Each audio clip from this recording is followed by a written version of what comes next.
जय श्री राम, जय श्री कृष्णा, जय श्री कृष्णा।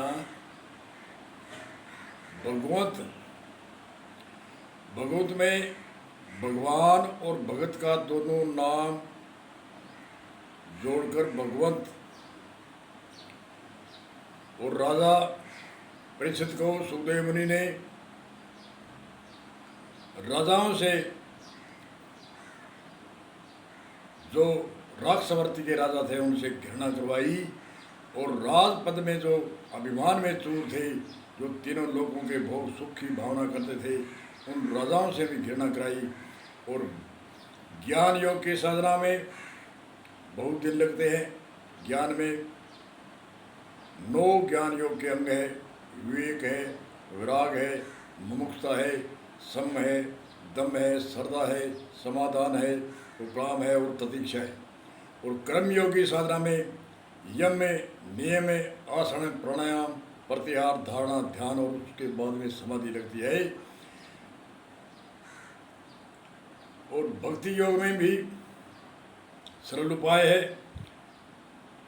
सुखदेव मुनि ने ज़्यादातर राजा परीक्षित को भक्ति योग का और प्रेम योग का ज़्यादा महत्व दिया। और भक्तों की रुचि बढ़ाने के लिए जो भक्त निष्काम भाव से भक्ति करते थे, जो प्रेम मगन होकर भक्ति करते थे, उन भक्तों की कथा अधिक कही। तो गोपियों के अधिक प्रेम था, गोपियों की कथा कही। विदुर जी पांडवों के धृतराष्ट्र के भाई थे। दासी के पुत्र होने के कारण उसकी कम मान्य करते थे, इसलिए वे बड़े भगत थे और बड़े प्रेमी थे कृष्ण जी योगेश्वर के। और राजदूत बन के जब आए थे कृष्ण जी पांडवों को समझाने के लिए कि भी आप 5 गांव दो, 10 गांव दो, तो कैरवों ने कोई हाँ नहीं भरी।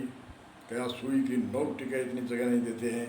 तो उस समय में 36 प्रकार के भोजन दुर्योधन के थे। दुर्योधन ने कृष्ण जी को और सभी ने, जितने भी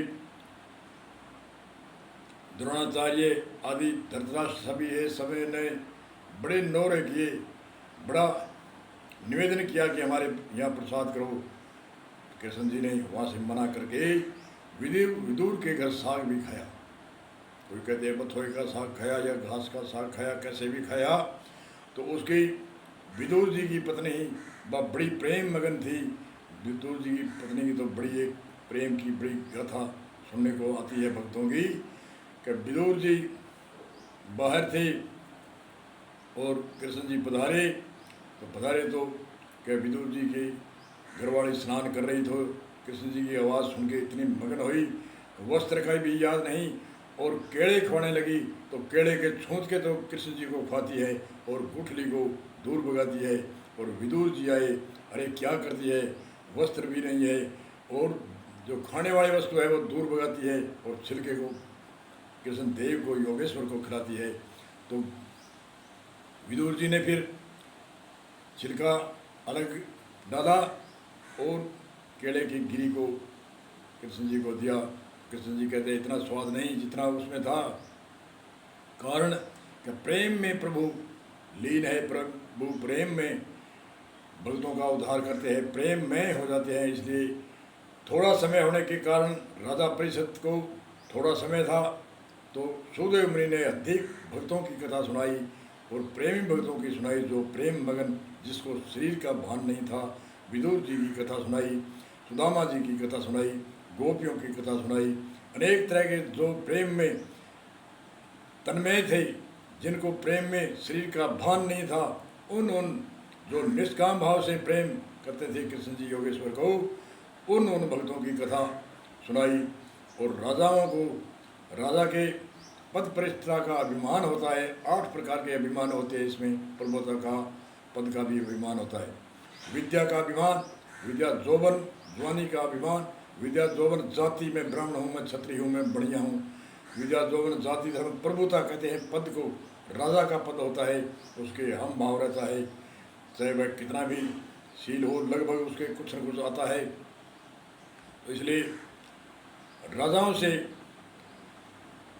सुखदेव मुनि ने घृणा करवाई और राक्षसवती ये थे, उनको जैसे हिरण्याकश थे, शिशुपाल आदि आदि जैसे जितने भी, उनसे तो घृणा, बहुत घृणा कराई। और जो राज शासन करते थे, प्रभुता पद का जो अभिमान था, वो अभिमान का चूर करा करके, और प्रेम में भक्त जितने भी थे, हजारों प्रेम भक्तों की कथा सुनाई। और संगत का भी विशेषण करा। अजामिल जी ब्राह्मण थे, ब्राह्मण होने के कारण से उसने राक्षसों की संगत करी, तो उसकी राक्षस की भक्ति हो गई। और वापस दोबारा जब विद्वानों की संगत से थोड़ी थोड़ी हुए, वापस विद्वान और अपनी मोक्ष मुक्ति को प्राप्त की। तो ऐसे ऐसे अनेक भक्तों की, अजामिल जी की और जडभरत की कथा सुनाई। जडभरत राजा था, उसने राज त्याग करके एक लंगोटी में नदी के किनारे उसने त्याग तपस्या करी थी, योग साधना करी, कर्म योग की साधना करी, ज्ञान योग की साधना करी, मंत्र योग की साधना करी और लय योग आदि आदि साधना करी। परंतु एक नेह हो गया मृग के अंदर। सभी कथावाचक जानते हैं, मृग में नेह होने के कारण एक नेह है कारण है जडभरतधारी मृग दे।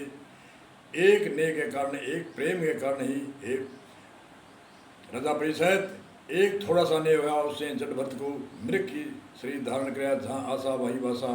तो तुम राजपाट की सब वासना को त्याग दे, तुम नेह को त्याग दे, तुम प्रेम को त्याग दे, तो अभिमान को त्याग दे, सभी अभिमान को त्याग के तुम तन्मय होके और प्रेममय होके और रहे।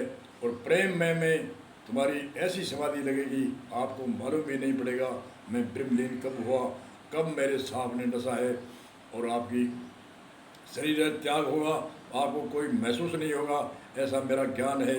तो सुखदेव मुनि कहते हैं कि 3 दिन तक, तो कहते हैं पहले विधान है मंगलाचरण का, पहले कोई धार्मिक आयोजन होता है, उसका मंगलाचरण का विधान होता है, नमस्कार रूप मंगल या आनंद रूप मंगल आदि आदि किया जाता है। तो सुखदेव मुनि इतने कथा में तन्मय थे, उनको ऐसे याद नहीं रहा कि मंगलाचरण कब करने थे। और 3 दिन के बाद में कथा शुरू हुई। 3 दिन के बाद में थोड़ा सा मालूम हुआ, अरे मैं कथा में बैठा हूँ, मंगलाचरण किया या नहीं किया। तो इतने सुखदेव मुनि भी तन्मय होकर कथा करते थे, उसको ऐसे भान नहीं था कौन बोल रहा है, उसको वह ऐसे तन्मय होते थे, परमात्मा की वाणी निकलती है ऐसे तन्मय होते थे। तो उनके कोई शरीर का कोई भान नहीं था, कोई अभिमान का भान नहीं था, कोई मद अभिमान आदि कुछ भी नहीं था। इससे 3 दिन तक उसने सुखदेव मुनि ने कथा कही। तीसरे दिन थोड़ी याद आई, अरे मंगलाचरण नहीं किया, तो उसके बाद में मंगलाचरण किया। नमस्कार रूप मंगल आदि आदि देव गुरुओं को, ऋषि मुनियों को, महान पुरुषों को और परमात्मा आत्म जो सृष्टि के कर्ता रहता है, उनको कोटि कोट प्रणाम नमन किया। मंगलाचरण, मंगल का अर्थ होता है आनंद, मंगल का अर्थ होता है खुशी, और नमस्कार रूप मंगल 3 दिन बाद में सुखदेव मुनि ने किया।